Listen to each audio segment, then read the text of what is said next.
Well, that's good at least. So, all right, I'm gonna go see if I can find that string.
Yeah, I'm gonna unmute it.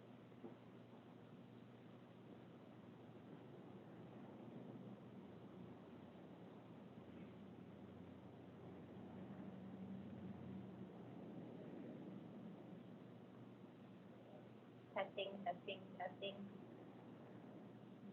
Testing. Testing, testing, testing, testing.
Testing volume 1, 2, 3.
Audio test, 1, 2, 3.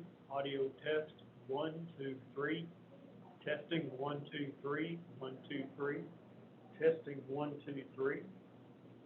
Test, test, test. 1, 2, 3. 1, 2, 3. Testing, 1, 2, 3.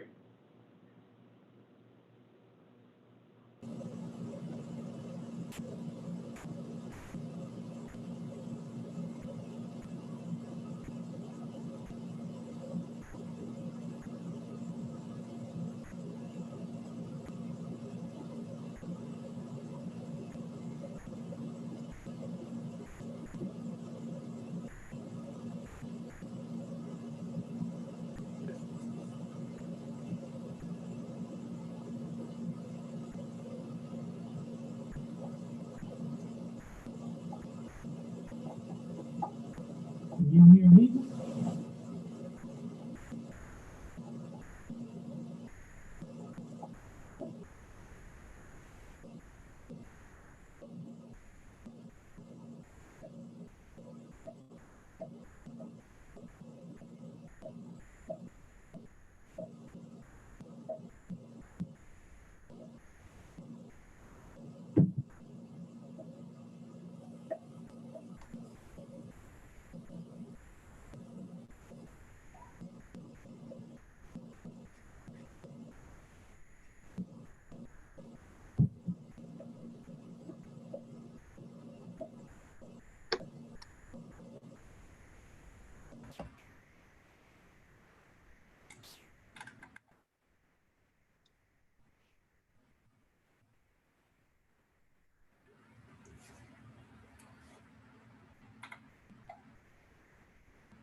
Brad, Lynn, can you hear me? Yeah. Can you hear me? Yes, sir. I assume it's I hot hear you. in Littlefield. It's hot? No. It's 76 and Yeah, raining. yeah. Oh my. Have you ever had to bend in corn when it was 3 inches tall? I don't know. I was asked if we thought all of ours was going to make an ear. So it'll make good hay when it's little like that, though. It just won't Really? much. I don't know about 3 feet. Gosh.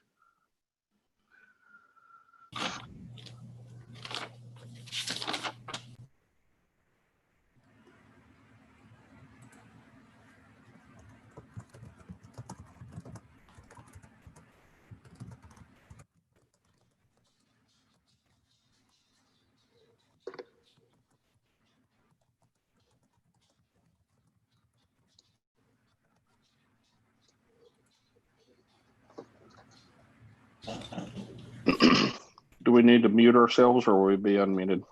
I don't know.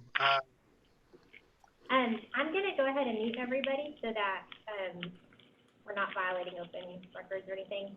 But, I just need to double check. Mr. Regine, can you hear us? Yep, I can hear you. Can you hear me all right? Sir. And Mr. Thomas? Yeah, I can hear you guys. Can you hear me okay? Okay, perfect. All right, I'm I'm gonna mute everybody and we'll get started here in just a second. We're trying to get Ronnie on.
Yes, sir. Okay, I'm gonna mute you.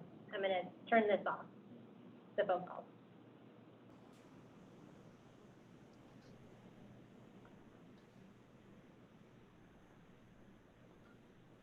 Victoria, do we Okay, have President. everyone? We have everybody and you are clear to go. Okay. We'll call the regular July board meeting of HPWD to order and welcome everyone to our Zoom meeting. If you're having trouble hearing me, just let me know and I'll talk louder. I'm not sure about this microphone. I'll call the roll. Ronnie Hopper. Here. Okay. Brad Heffington. Here. Dan Seal. Here. Okay, and I believe Mike Beecham is not going to be with us today. I'll call Mike's name, but I'm pretty sure he's not up there. Mike Beecham. Having 4 of 5 board members present, have a quorum. First item on the agenda is the consent agenda. What's the board's pleasure with regards to the consent agenda? I'll make a motion to approve it. This is Brad. Dan, did you second it? Yes, I did. Okay. Mr. Heffington has moved and Mr. Seal has seconded the motion to approve the consent agenda. Discussion. All those in favor say aye. Aye. Opposed, same sign. Motion passes. Next item on the agenda is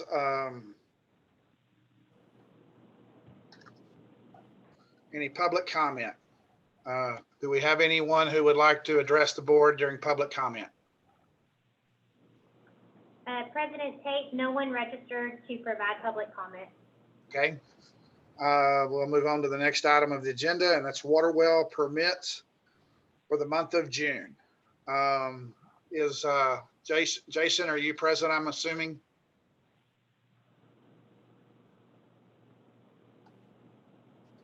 Yes, sir. The applications that are presented are compliant with the rules of the water district. Okay. Do we have a motion to approve those? I'll make one. Okay. Do we have a second?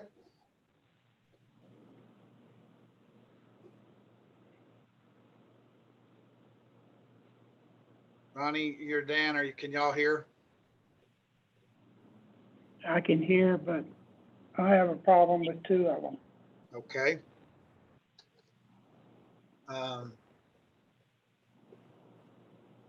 I'll go ahead and move. Ronnie, did you second the motion? Yes. Okay. Okay, it's been moved and seconded to approve the water well permits for the month of June. I'll ask for discussion at this time, and Dan, if you'd like to address your comments, please feel free to do so. I still have a problem with not corrected up there in Neff Smith County on the Dockham wells. I had a guy mention to me Saturday that what's going on is wrong. And I just wanted y'all to know that. I asked Jason to do this for me. Jason, can you share with the rest of the board how many permits are on this list that the landowner, neither the landowner nor the tenant signed?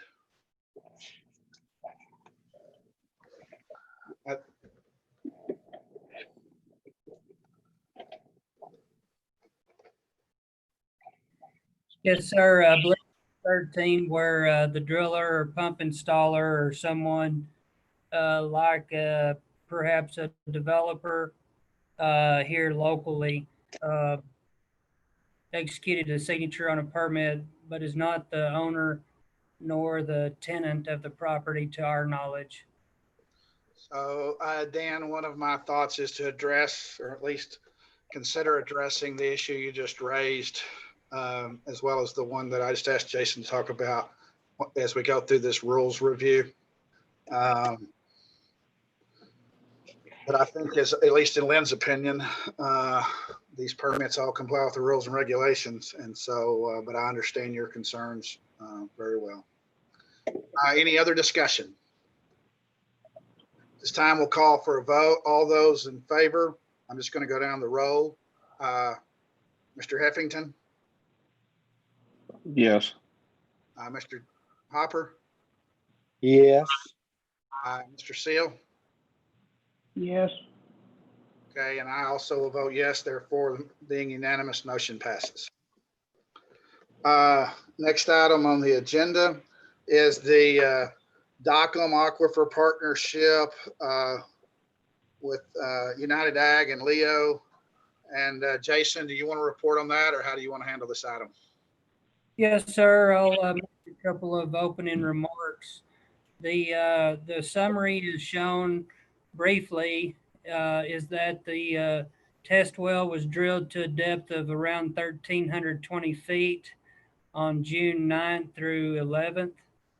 The cuttings that the driller had distributed throughout the formation were laid out in 5-foot increments, but did not show much sand in the Dockham formation.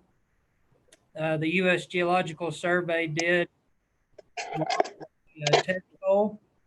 In looking at that, which John or Sam will further review, there's some areas above 1,000 feet that look to be less than 3,000 milligrams per liter TDS, but there's several sections below 1,000 feet that are probably 4,000 milligrams per liter TDS and higher.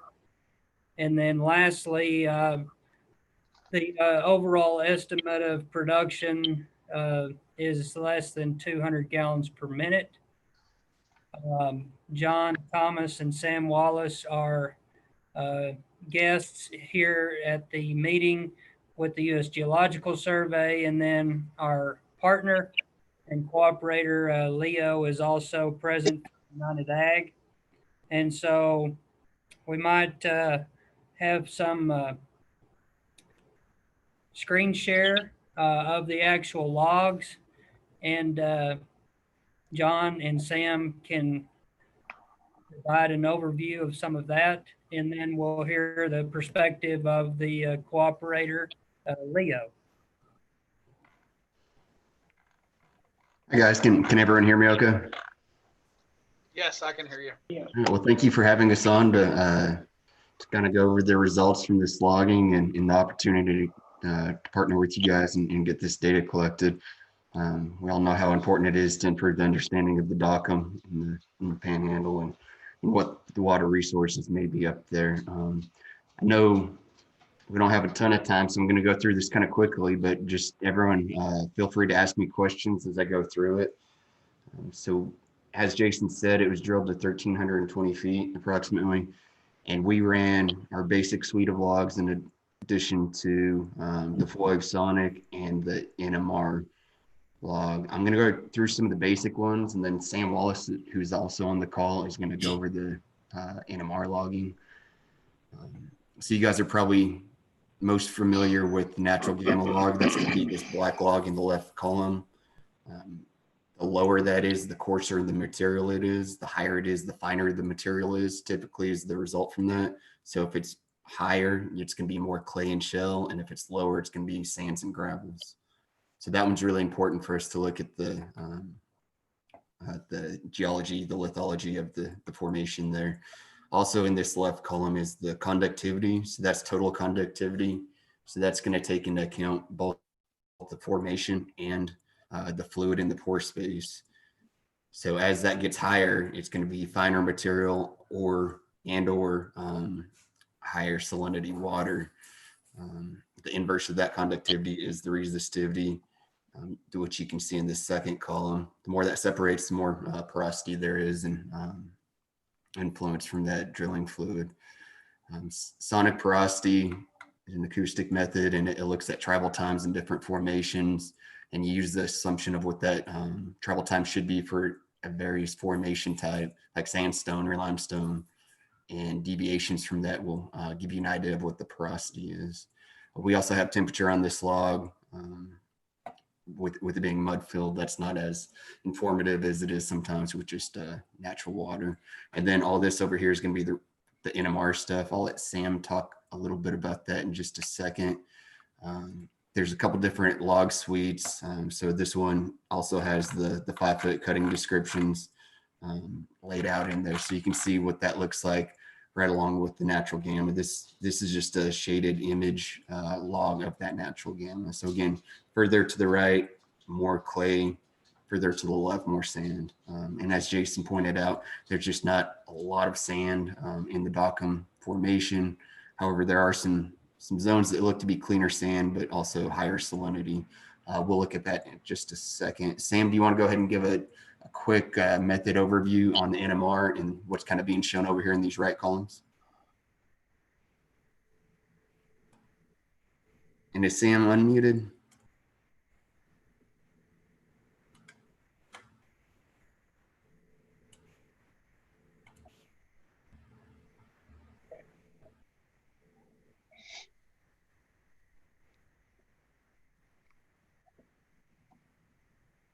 If not, I can talk about it if we can't get him off mute.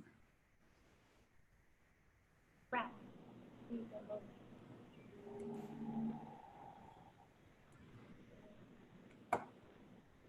John, can you hear me?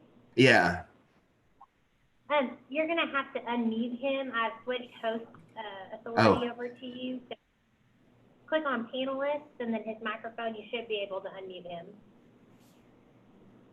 Let's see. It's not letting, oh, there we go. Okay, I'm here now. Can y'all hear me okay now? Yes. Yes. Okay, so yeah, so NMR is basically the nuclear magnetic resonance. It works on the principle that water content in the subsurface will react with an applied magnetic field. So you apply a magnetic field, water in that subsurface will align to that magnetic field. And when you relax that magnetic field, it'll, those water molecules will relax back to the original state.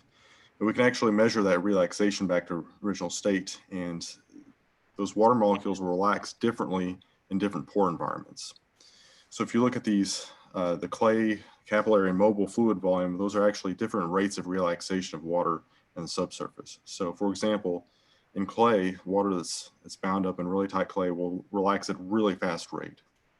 Capillary, kind of a little tighter pores, not really clay, but tighter, really low conductive pores will relax back at a little bit slower pace, but still fairly fast. And mobile water will relax the slowest. So with NMR, we can actually see that distribution of what water is in different types of pores. So mobile fluid volume is going to be your readily available water for pumping, some out of capillary, and clay is not really going to be water that's available to pump. And So Sam, what does each color depict in that chart column you're on? Is green is the clays and correct. So green corresponds to that clay-bound fluid volume. Purple is the capillary, and then the blue is the mobile fluid volume. And those are cumulative. So basically, you add all three together, and you get the total water content in that measured zone. And if that zone is fully saturated, that's also equal to your total porosity.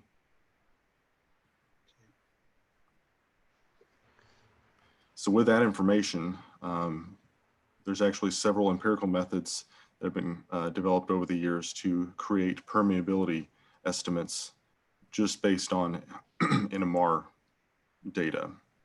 So that's that column just to the left is 3 different of those empirical methods to get an estimate of permeability based on that total water content and where that water is located in the subsurface. So those are the SDR, SOE, and TC methods. So just 3 different types of methods for estimating permeability.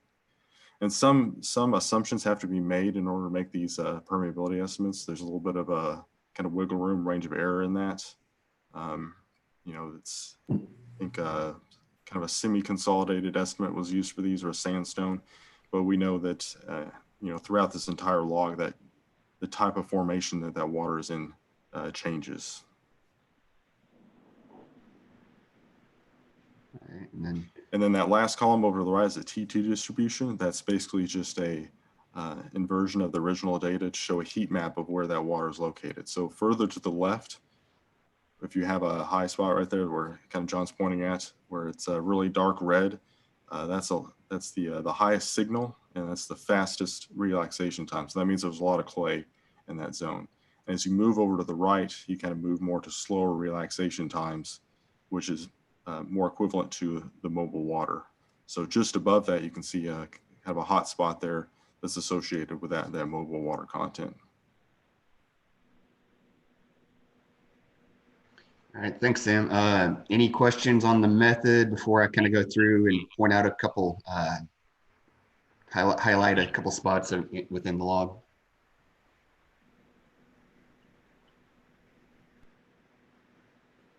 All right, I'll go ahead and go through. So right now, kind of, this is the base of the Ogallala. You can see where the gamma kicks up and you're getting into those red beds. So this is going to be the Ogallala. I think water level of the formation was around 260 something, so right in here. So you can see this higher mobile water content. Get a good idea of that. It's showing some moisture up above. The hole was fluid filled, so that pore space is going to be influenced by that drilling mud invading into it. So as we go down, we're now in the Dockham below about 285. You can see there's some water signal, but it's super quick, kind of like Sam just said. That's going to be all clay. That's pointed out in this column too. There's some clay bound fluid, and then get down to around 520. There's just a little bit of mobile water there. You can see a little cleaner zone there. But below that, there's just not really any water content from around that 520, which I think, Jason, you identified as kind of the base of the upper Dockham and going into the lower Dockham here. So as we get down to around 800 feet, we start to get into another pocket of water. And there's actually some mobile water in these zones. Not a ton, but there is some, and you can look at the permeability up around 10 feet per day. So not super high, but there's some mobile water content there, which looked promising. Unfortunately, the NMR tool, which is about 14 feet long and 3.5 inches in diameter, we couldn't get down below this point. We worked on that for a little while, and they actually went back in to try to clean it out in an attempt to get it all the way down. And unfortunately, we weren't able to do that. So we only got the NMR down to about this zone. And then looking at some of these cleaner sand layers, you can see there's about 15 feet of this lower gamma, but this red line, that's conductivity, should kind of be following that.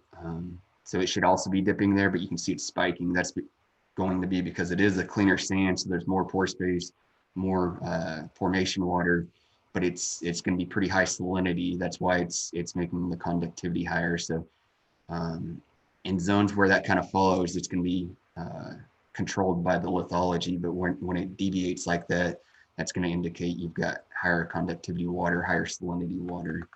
And we see that in several of these zones down below. Looks like, there's potential to pump some water from that zone, but it is going to be higher salinity. And especially once you get down, as Jason mentioned, below 1,000 feet, it's really spiking. You've got this nice clean sand zone here, but the conductivity is spiking way up. This dash line is going to be caliper, so you can see there are some swelling clays where once it got hydrated, there's some swelling going on, which made it difficult to get some of the tools down. And just as you go further down, you can see another zone. There's going to be some water here, but it's going to be higher salinity. It's kind of following the gamma here, so that's probably not as high salinity water. And again, you kind of get this overlap here as we go further down. So that's a really quick overview of the actual logs. And then Jason kind of gave a big picture overview of the well. It looks like probably less than 200 gallons per minute, with most of the zones below 1,000 feet, especially being higher conductivity. are there any specific areas you want to focus on, look at, any data types? Or Jason, is there anything that you wanted to go over that I missed? This is Lente. The water at 520, what's the best estimate as the quality of that pocket of water? 520. You can see that the conductivity really is still really low here. It's each one of these divisions, if I remember right, is 10, but let me check. Yeah, so that's going to be, there's a little bit of mobile water there, but it's only about 10% porosity for mobile water. So there's going to be some decent water that you could pump out of there, but it's going to be pretty minimal. I think that's on What the you're saying is the quality would be decent, but the quantity would be pretty low. right. That's correct. And then So, what about at 800 feet? At 800 feet, you're getting some better production, but you're starting to get into some of those zones where the conductivity is hitting up. That looks like it might be decent in this little sand layer here. But really, like you're seeing that inverse right here. So that's going to be pretty high conductivity water there. So it's kind of it's the kind of the breaking point right in here too, where you see that conductivity really kicking up in these cleaner sands. So even this one at 910, you get a pretty high spike. It may still be to the point where you can mix that and potentially use it for various things, but it's still going to be higher salinity than you probably want to use straight up. If you set a pump somewhere in that 520 range, what kind of production would you expect to get as far as quantity? Pretty minimal. Jason, remind me, weren't we getting about a gallon per minute for each 20-foot zone? So, and that one's a little bit lower porosity. So maybe a gallon a minute or something like that. Pretty low would be my first thought. Jason, do you have any additional thoughts? I know you were playing some with those permeability values and estimates. Mr. Thomas, if you would, please unmute all participants under your host controls. So under participants at the bottom, you should see unmute all or unmute Jason and Mr. Heffington. And if you'd like, I can take back over. It'll just remove the screen sharing. In which tab is that under? It's on my name or? Under the participants.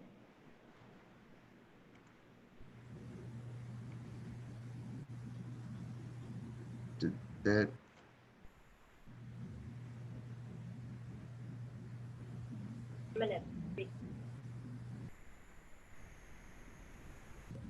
Yeah, you may have to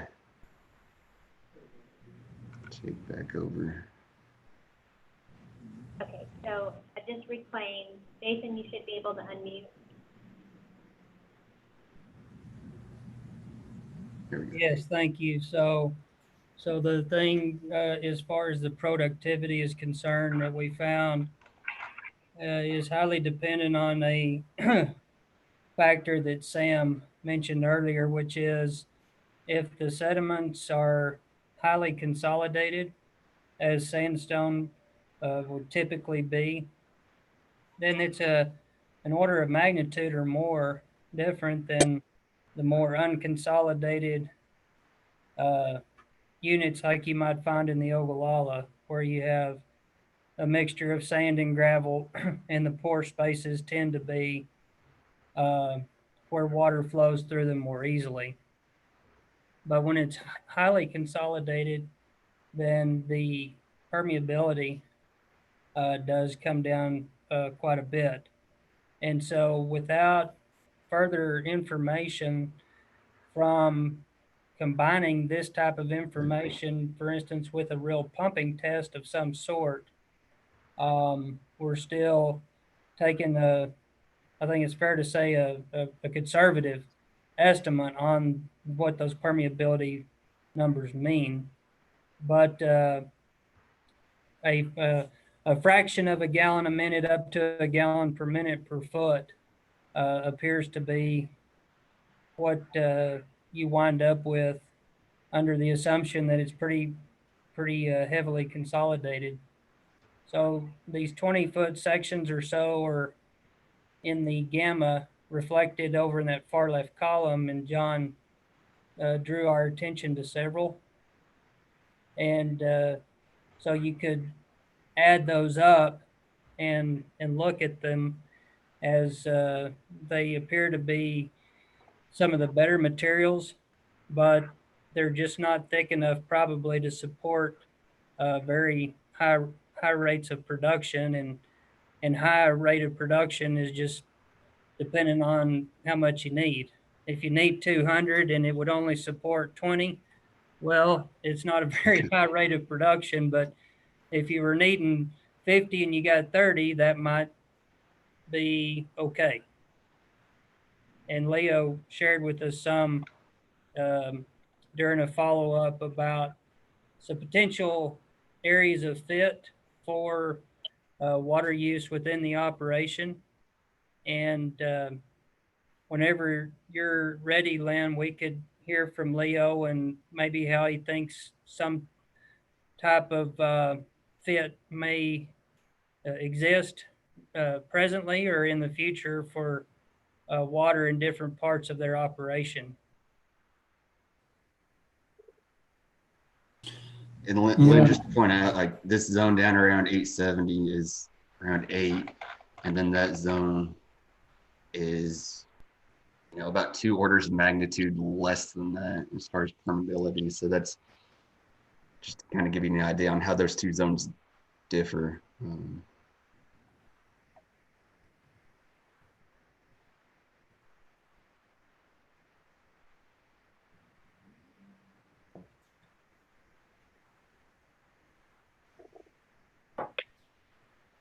I'm not sure who was speaking with Leo or if it was somebody else, but I couldn't understand. I don't know if any of y'all could understand whatever was said.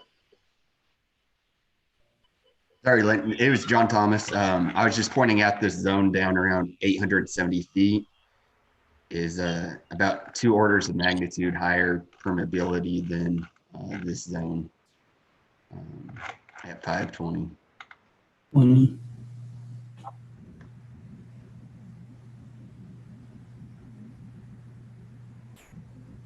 Yeah, so the scale, it's difficult to see. These are now posted to the district website, by the way. So if anyone is interested, you can go to the interactive map that we're all accustomed to using, and you can turn on the geophysical log layer where we have obtained these logs over the last several years, and this one is posted. But that scale on the permeabilities, the red, black dashed, and blue line just to the left, yes, where the cursor is, that's a log scale.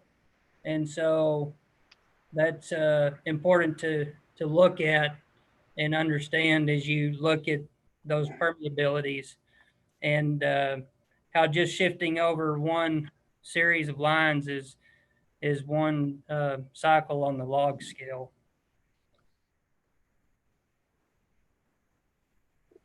Anything else there, Sam? No, that explains it pretty well. Any of the other board members have any questions, or anyone else in the group have anything else you want to say about this Stockholm project?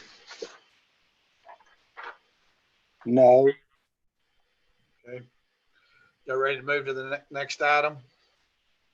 President Tate, Mr. Ruggiero is going to provide his perspective. Mr.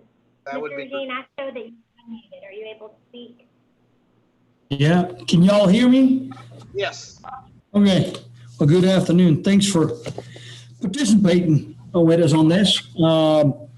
you know, we always try to look to the future a little bit and how our planning is, and if it's good or bad, the information, right? It tells you where we can go. And so anyhow, I was just, my thoughts with this water is a little bit like, you know, how far could I stretch my usage when I blend it? And so say, for example, in 10 or 15 years, or in 10 years, I will need more water, and or the same amount of water. And as we all know, it's dropping, especially this year, it's drastically dropping. We're tying in 3 more wells this year, just tying in irrigation wells, and probably will not irrigate on the section next door next year, or maybe on weed. So that being said, you know, if we use around, you know, maybe 300 gallons a minute, something like that, for about, in total, there's about 17,000 animals out here, from cows to young stock. On this thing, we're adding on for another 920 right now, adult cows. So that being said, you know, if we could, you know, get a third of that water, then, you know, in my mind is like, well, you know, you're stretching it out and you're diluting it, instead of in 10 years from now, then you're sitting there, it's like, oof, now I got to go to the Dockham no matter what it costs. And it's going to be, you know, a lot stronger or more loaded water, right? And so salinity, salt, whatever. And so I feel like, you know, that if it's financially feasible, then it's just something where we could stretch that. So one thing would be blending. The other thing is what I'm doing at the Halls, Oklahoma dairy. Different situation, but on the other hand, the same. I'm sitting there on that cavern and that gyp water. And so we use that for irrigation for the crops. And then about 8 miles north of the dairy, there is sand and gravel, and that's where the city and the county are getting their water. And so we had our line already up to the county tower.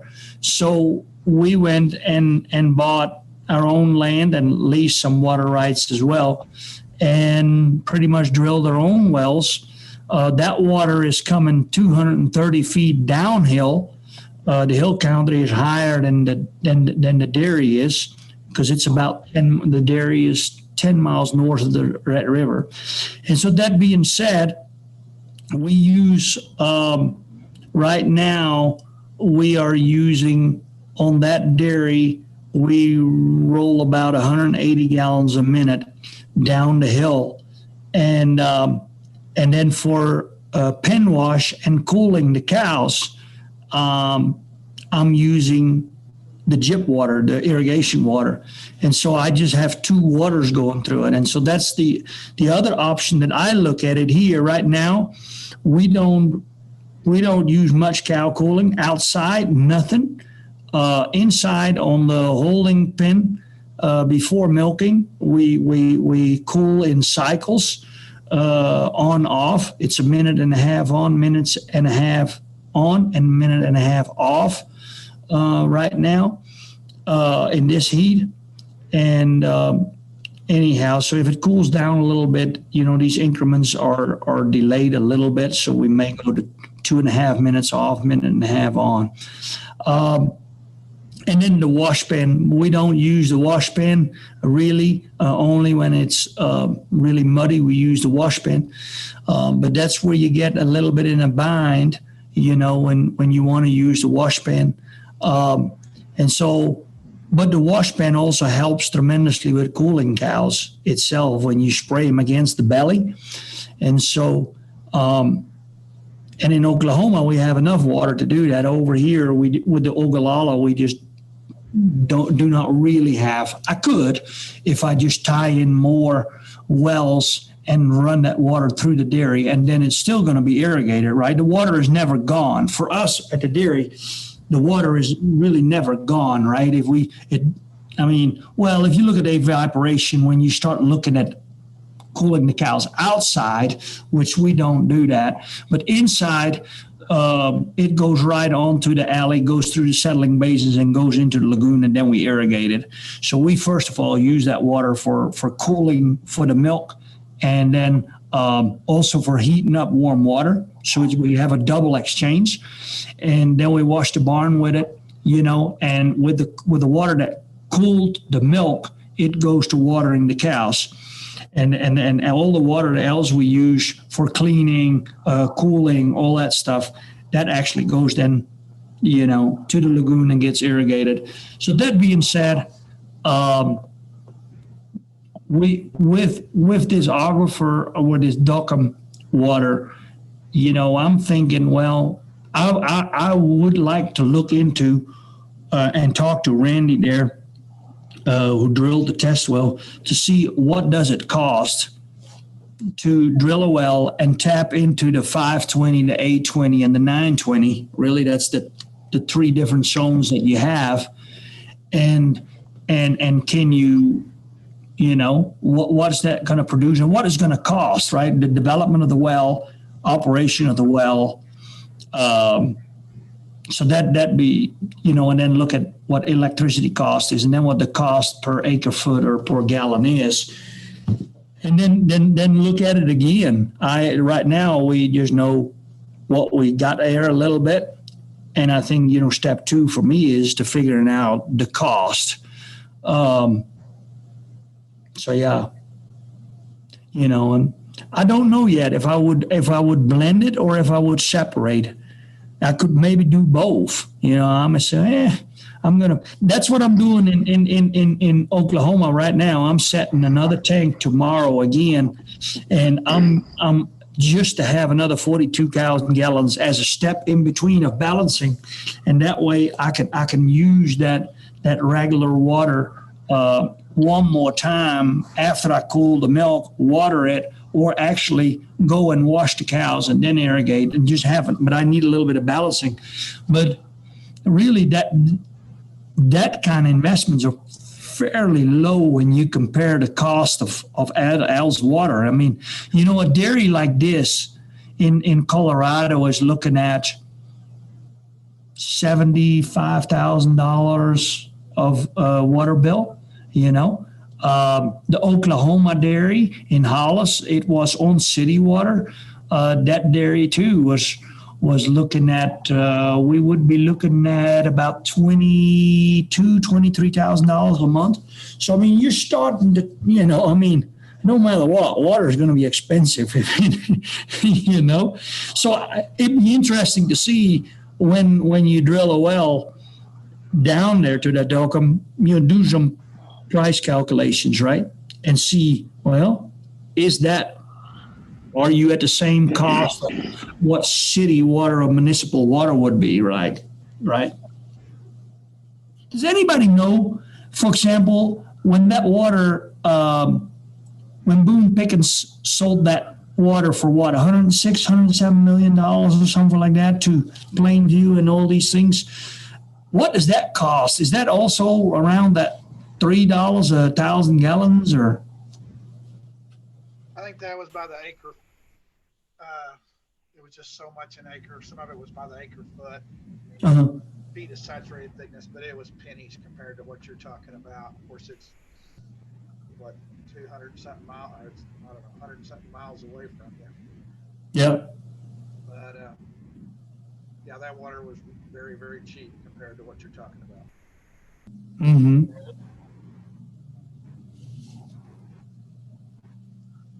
I have to say that in Colorado, from what I understand, part of that money, it's like $3 a thousand gallons, and then another $4 that actually goes into like patronage, so capital retains, so it builds up the value of the stock.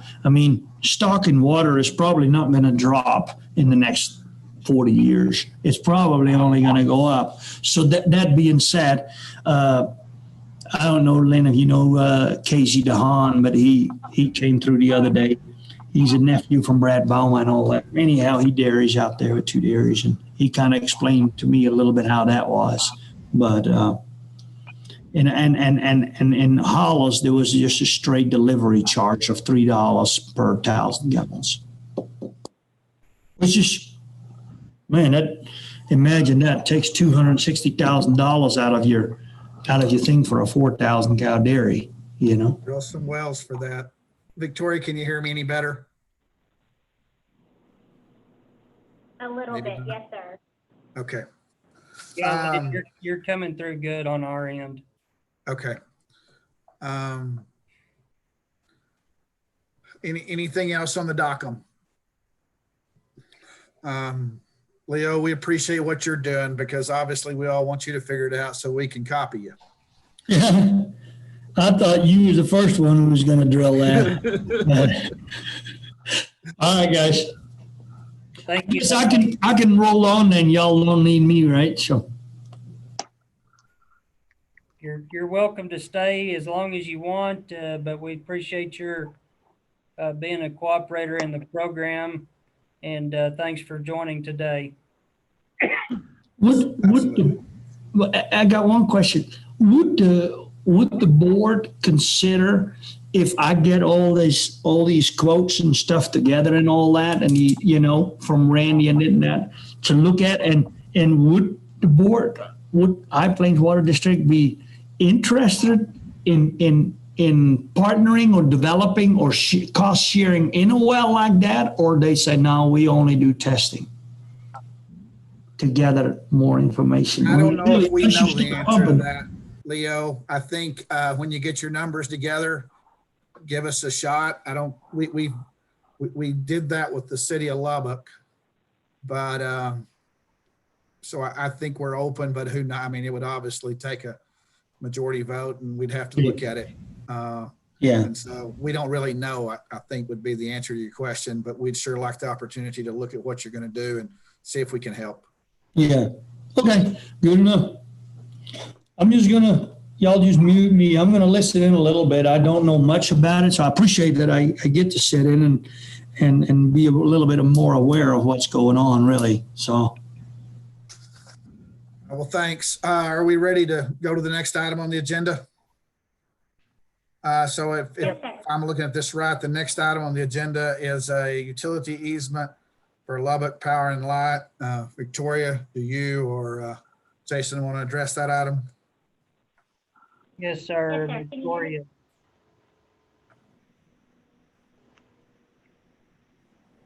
I'm sorry. Jason, if you're okay, I'm happy to present. You bet. Okay. Today we bring before the board a proposal for a utility easement with the city of Lubbock. The city of Lubbock approached the district a couple months ago with a temporary easement and are now looking to move forward with a permanent easement.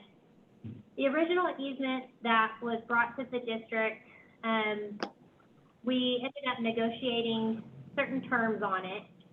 The original easement was for a purchase price of $500. And we, on behalf of the district, kind of negotiated the following terms. But before I go into these, I just kind of want to give you guys a picture of what this looks like and some of the reasoning for the negotiations. So this is an overlay of the survey on GIS. So the red area is the area in which the city of Lubbock or Lubbock Power and Light is looking to get an easement. There's kind of a cleaner version. Just note, this easement is kind of funky in that it cuts halfway into our flower bed. So that's a pretty dense shrubbery flower bed. There's two proposals here that the district staff has put together, and we can do either under this easement.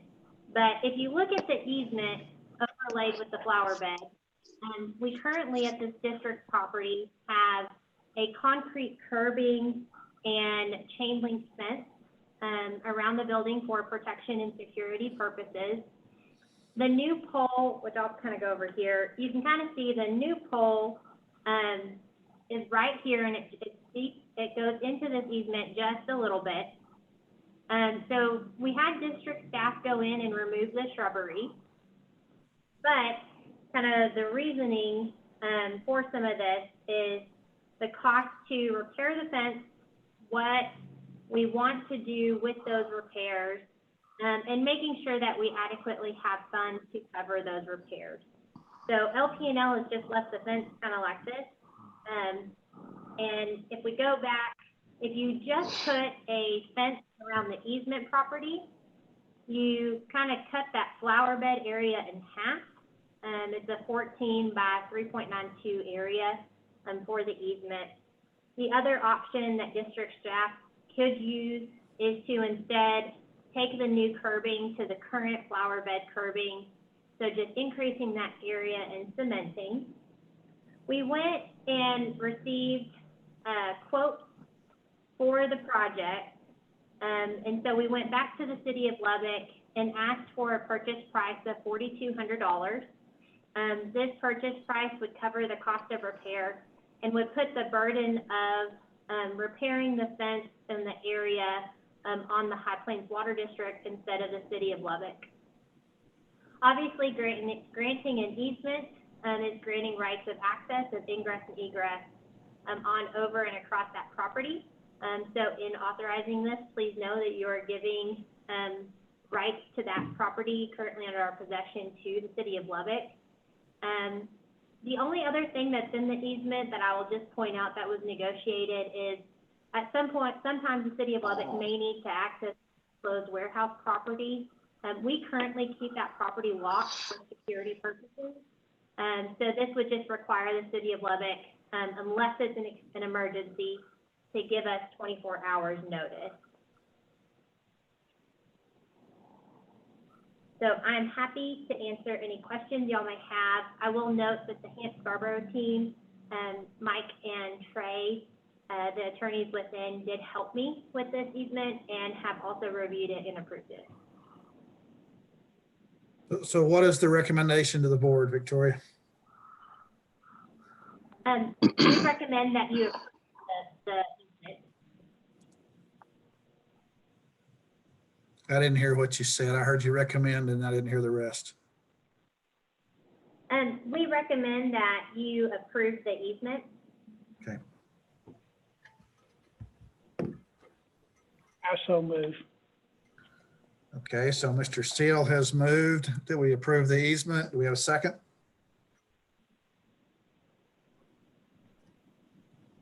I'll second. Was that Brad? Yes. Brad Heffington is second the motion. Any discussion?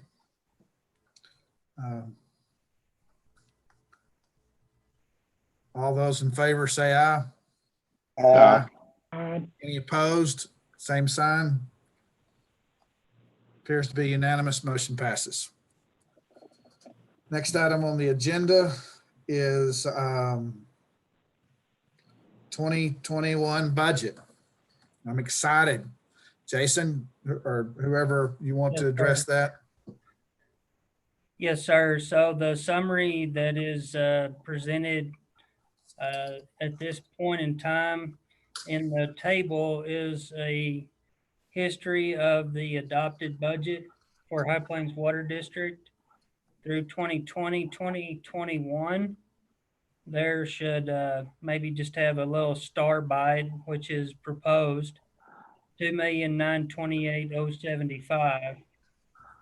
That is the proposed budget as of today.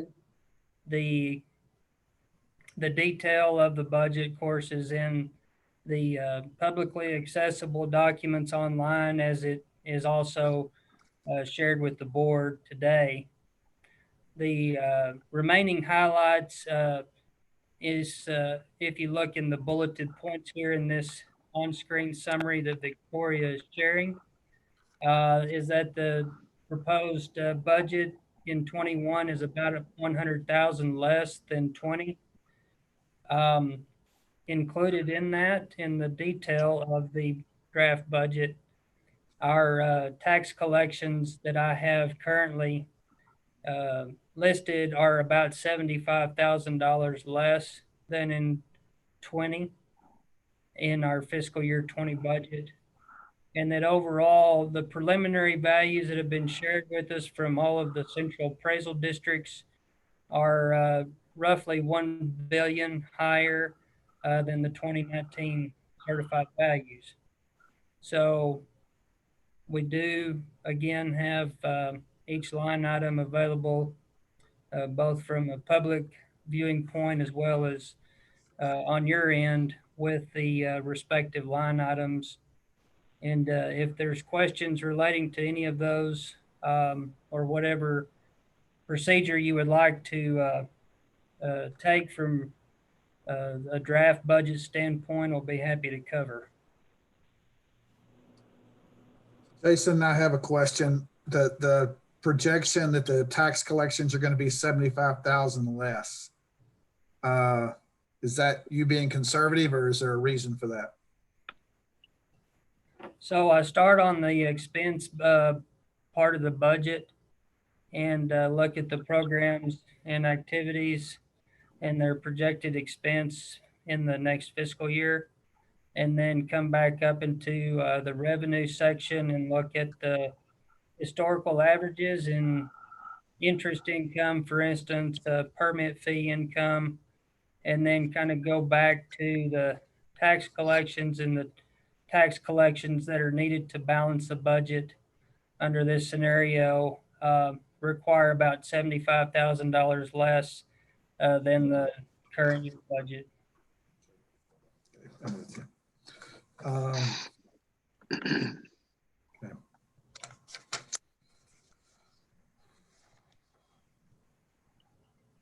Any of the other board members have any questions?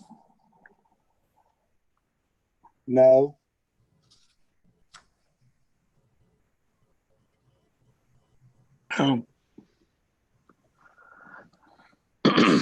Jason, you'd buy vehicles in 2021. Is that what, if I'm reading that correctly, but you're going to have some money here at year end to buy some? Is that the plan? Actually, we have had a fairly a busy year on the way the mileages have accumulated. So we should be done with our vehicle purchases in this year. And so that actually on the estimated year end is really basically what we've just what we see in the regular financial report and what we've already spent. I just rounded it to 149. I think the total replacement vehicle expense so far is like 148,667 or something. So I just rounded it. But your proposed budget would only spend 25,000 in vehicle replacement for 2021. That's right, because of the cycle that our vehicles got into this year, and the fact that we replace more than we might typically. Then I think we're looking at just like one vehicle replacement possibly next year. Okay. Anybody else have any other questions? So Jason, just remind me of the procedure and the rest of the board. So that this is the draft, you present this meeting, and then would that be something we take up in our regular August board meeting? Yes, sir. We'll look at the numbers as we go through the remainder of July and get to August and present a budget for approval to the board at the regular August meeting. And then the board will adopt a tax rate at the September meeting. Okay. Anything else from anyone on the budget? Okay, I think the next item on the agenda is item 9, a staff presentation about Water My Yard program. I'll turn that over to whomever's handling that. All right, thank you, President Tate. Can you hear me? Yes, sir. All right. It's my privilege to give you a brief update of the newest HPWD sponsored program, Water My Yard. Victoria's going to advance my slides here. We all know that landscape irrigation accounts for about 50 to 80% of the water used in a home during the summer months, and most of that, quite honestly, is wasted due to inefficient watering practices. And particularly with weather like this, it's difficult to try to irrigate at all with the extreme heat and then also the high wind. So Water My Yard takes the guesswork out of irrigation, quite honestly. It uses scientific weather data to determine when to irrigate and how much water to apply. It's a program of Texas A&M AgriLife Extension, and it was created in response to the 2011 drought. Entities sponsored the program at no charge within their respective service areas, and North Texas Municipal Water District at Wiley was the first sponsor.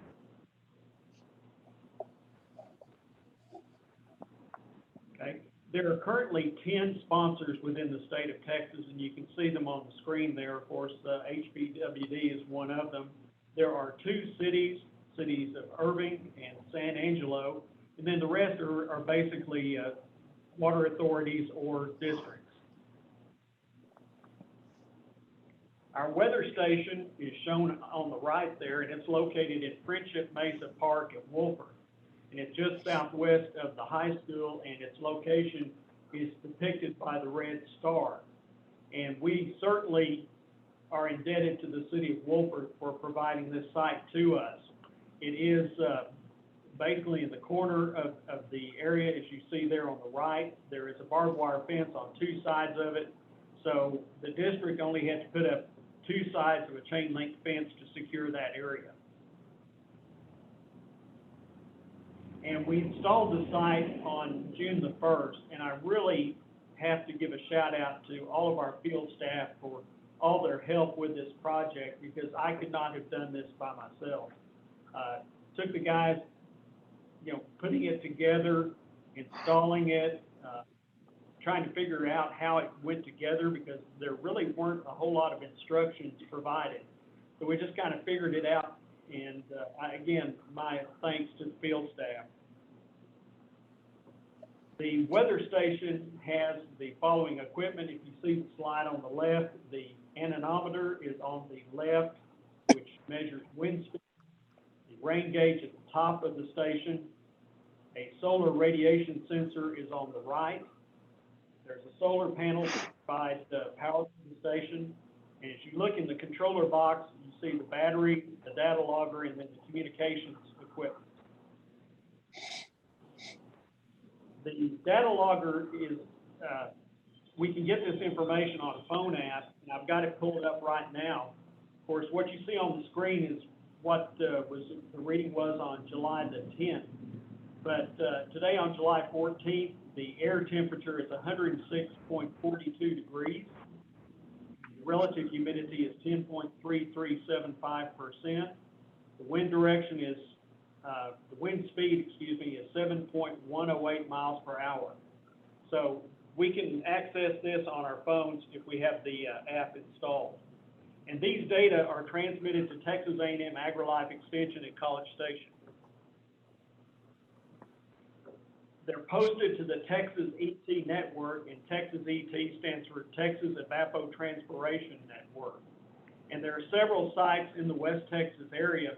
The one at the top is at Halfway, and then the one next to it, below it, is the Lubbock site.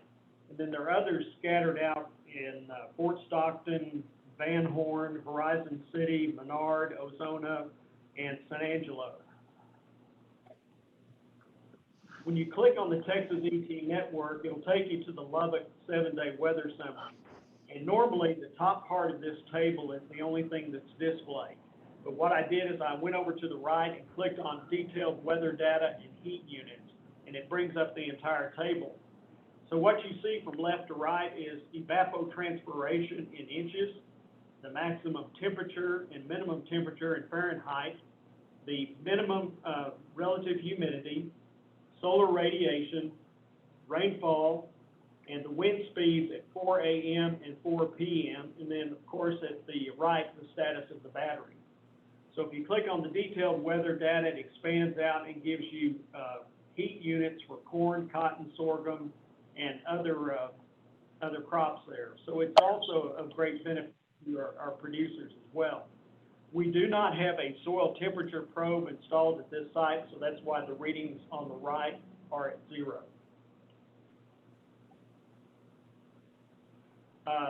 As of June 1st, there are 24,573 subscribers within the state. That's up 3,125 from January 1st of 2020.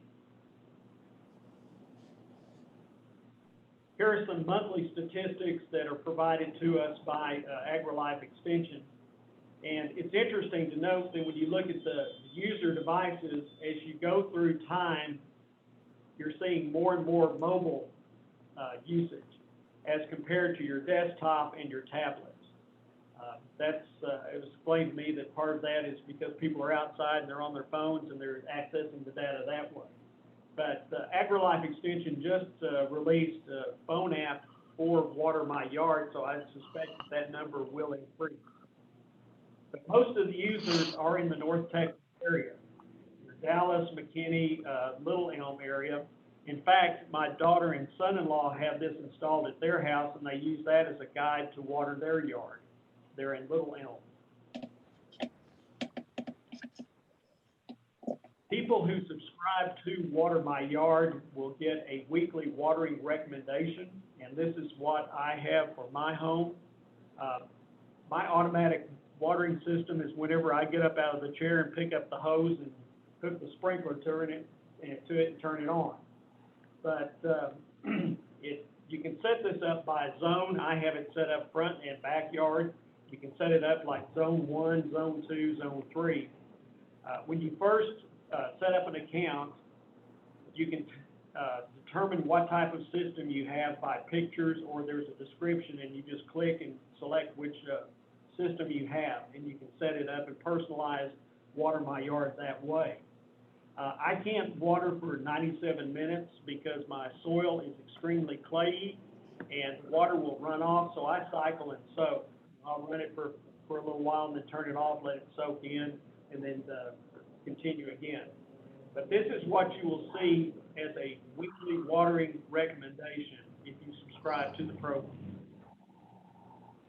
Here's the Water My Yard website, and you can see the introduction of the new mobile app where you can download that for your phone. A little further down, there are some calculator tools that people can use to determine their watering. So this is what you would see if you were on that website. HPWD has a link to Water My Yard on its website. We created this page when we launched the program. It is the third most visited web page during June of 2020. We had 227 visits, and Catherine and I put together an instructional video that's at the bottom of that page. So people, you'll kind of walk people through how to sign up for Water My Yard. We launched the program on June 19th, and we teased it on June the 5th in the electronic cross-section, and then, of course, the electronic newsletter, print newsletters. We had the news release that went out on June 19th. KLBK and KMAC picked up the release. In, I guess, June 29th when they launched their phone app. Catherine has done an exceptional job of promoting this on social media. In fact, we devoted one entire week following the release for Water My Yard on social media. We've also promoted this as part of Smart Irrigation Month during the month of July. And the Lubbock Chamber of Commerce Golf Tournament is next Monday, and Victoria will be promoting that as well. But we've had several tweets and retweets and Facebook posts for the program, and I'm just going to run through this list very quickly. Texas Tech Turf Science, Kay Ledbetter with AgriLife Communications in Amarillo, Christina Reed, the Lubbock County Horticulture Agent, Dr. Joey Young, Texas Tech Plant and Soil Science, and you'll recall that he has received several of the HPWD Research and Demonstration Project grants. Ron Roberts, KMAC meteorologist, has certainly done a good job of helping us promote this. And in fact, he's using the program to guide him in his irrigation of his lawn. Planthropology, Cool Plant People podcast, and West Texas Vegetable Gardeners.